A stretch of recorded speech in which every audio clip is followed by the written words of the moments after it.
Good morning बच्चों।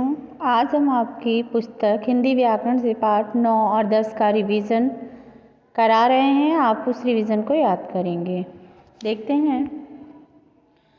उचित विकल्प छाटिए पाठ 9 से। जो शब्द संज्ञा सर्वनाम की विशेषता बताते हैं उन्हें क्या कहते हैं? उत्तर है क विशेषण। क्या कहते हैं? विशेषण। दूसरा, जो विशेषण शब्द संज्ञा सर्वनाम के गुण दोष रंग भेद दशा आदि बताएं उन्हें क्या कहते हैं? उत्तर है क गुणवाचक विशेषण। तीसरा, जो सर्वनाम विशेषण के रूप में प्रयुक्त होते हैं उन्हें क्या कहते हैं? उत्तर है क सार्वनामिक विशेषण। चौथा, जो विशेषण विशेष्य की मात्रा या परिमाण की जानकारी देते हैं उन्हें क्या कहते हैं? उत्तर है ख परिमाणवाचक विशेषण।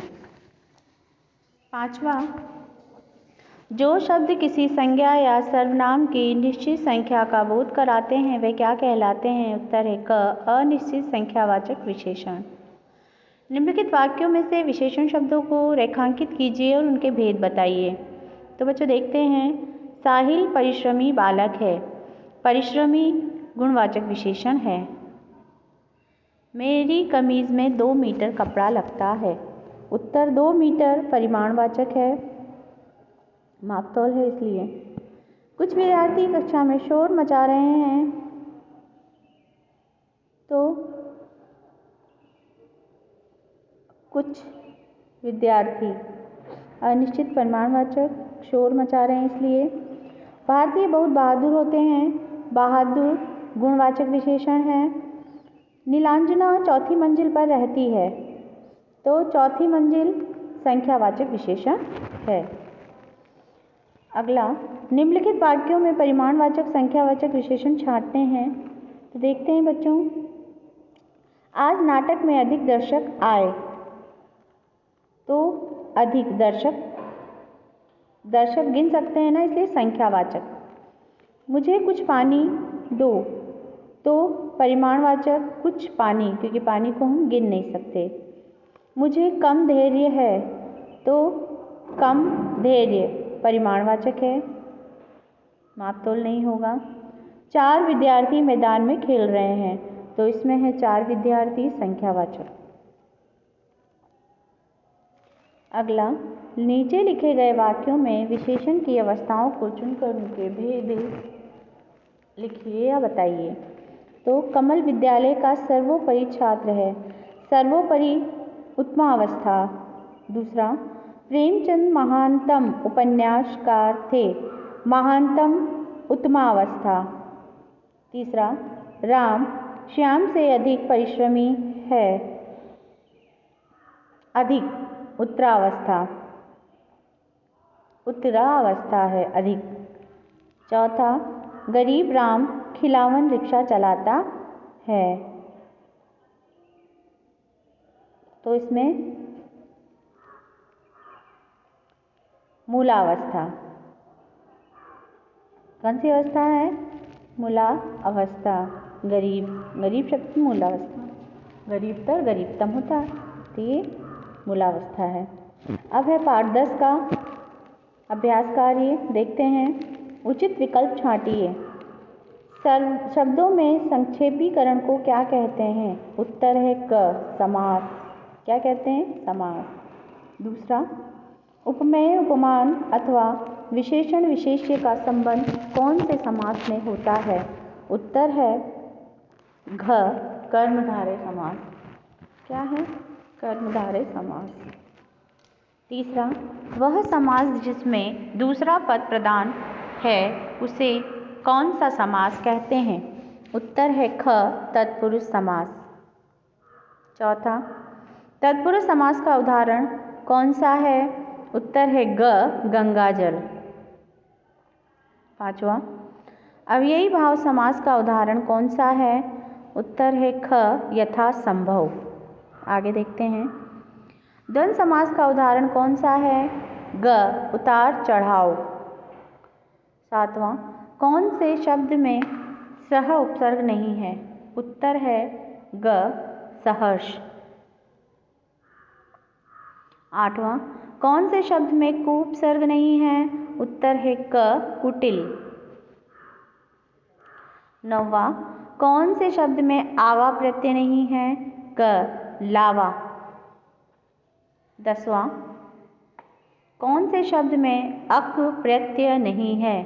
ग, भिक्षुक, भिक्षुक। प्रश्नों के उत्तर आप कॉपी में से देख के याद करेंगे। निम्नलिखित शब्दों में से प्रत्यय, उपसर्ग और मूल शब्द को अलग करना है। तो प्रत्यय है अभिमानी में ई, उपसर्ग है अभि और मूल शब्द है मान। परिश्रमी में प्रत्यय है ई, उपसर्ग है परि, मूल शब्द है श्रम। सफलता में प्रत्यय है ता, उपसर्ग है स और मूल शब्द है फल। अगला देखते हैं, जो आपकी मैम होमवर्क दी थी वो मैं आपको बता दे रही हूँ बच्चों। निम्नलिखित प्रत्ययों में से एक एक शब्द बनाइए। ईला, चमकीला। आऊ, भड़काऊ। अक्कड़, भुअक्कड़। इक, साप्ताहिक।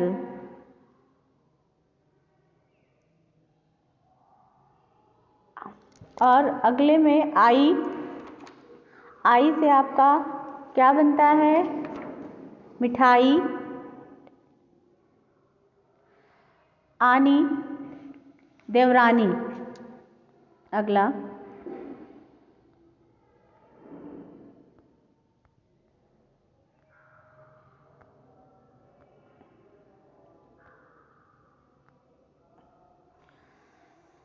आपा। आपा में आपका क्या बनेगा बच्चों?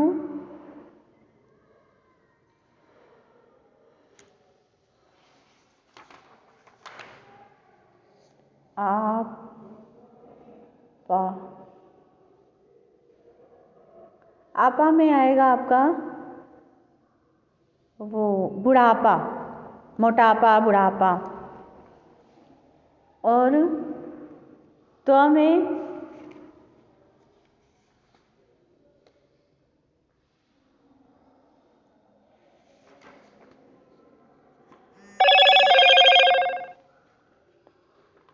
त्वरित, त्वरित।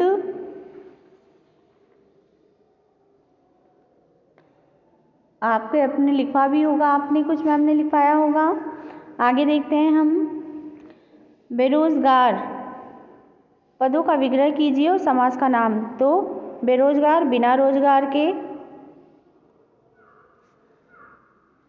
अपादान, विद्यालय, विद्या का आलय, तत्पुरुष समास से लगा है। क्रोधाग्नि, क्रोध की अग्नि, तत्पुरुष समास। हार जीत, हार और जीत, द्वंद्व समास। श्रवण क्षमता, सुनने की क्षमता, तत्पुरुष समास। हस्तशिल्प, हाथ की कलाकारी, तत्पुरुष समास। निम्नलिखित विग्रहों के समस्त पद बनाकर समास का नाम लिखना है। काली है जो मिर्च, काली मिर्च, कर्मधारय समास। रात ही रात में, रातों रात, अव्ययी भाव समास। पीला है अंबर जिसका, पीताम्बर, बहुव्रीहि समास।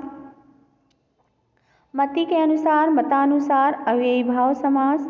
विद्यारूपी धन, विद्याधन, तत्पुरुष समास। आपकी मैडम आपका होमवर्क दी थी, फिर भी मैं आपको बता दूं। उपसर्ग जोड़कर नए शब्द बनाने हैं। तो बे से बेकार, अन से अनकही, पुनः से पुनर्विचार, आ से आजन, सम से समकालीन, सह से सहपाठी, वी से बनता है आपका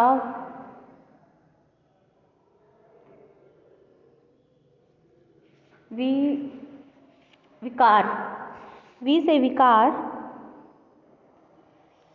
और अ से अनुकूल, नहीं वो अनु हो जाता है। अ से आपका होगा, अ लगा के आप बनाएंगे। एक छोटा आ है, छोटा आ से जो भी आपको शब्द याद हो बच्चों वो बना लीजिएगा। आपकी मैडम तो आपको लिखाई है कि नहीं पता नहीं। तो अ से मैं आपको बताऊं, आ से तो आजीवन होता है, लेकिन आपको अ से बताना है इसमें। अ से अभाव, हाँ अ से अभाव होगा। फिर है आपका, ये होमवर्क आपको दी थी, आप किए होंगे, मैं अपने मन से बता रही हूँ, छोटे रूप में याद कर लीजिए। निम्नलिखित शब्दों के उपसर्ग अलग करने हैं।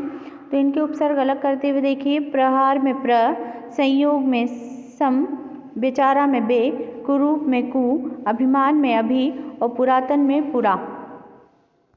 तो ये था आपका पाठ 9 और 10 का रिवीजन। इसे याद करें। धन्यवाद।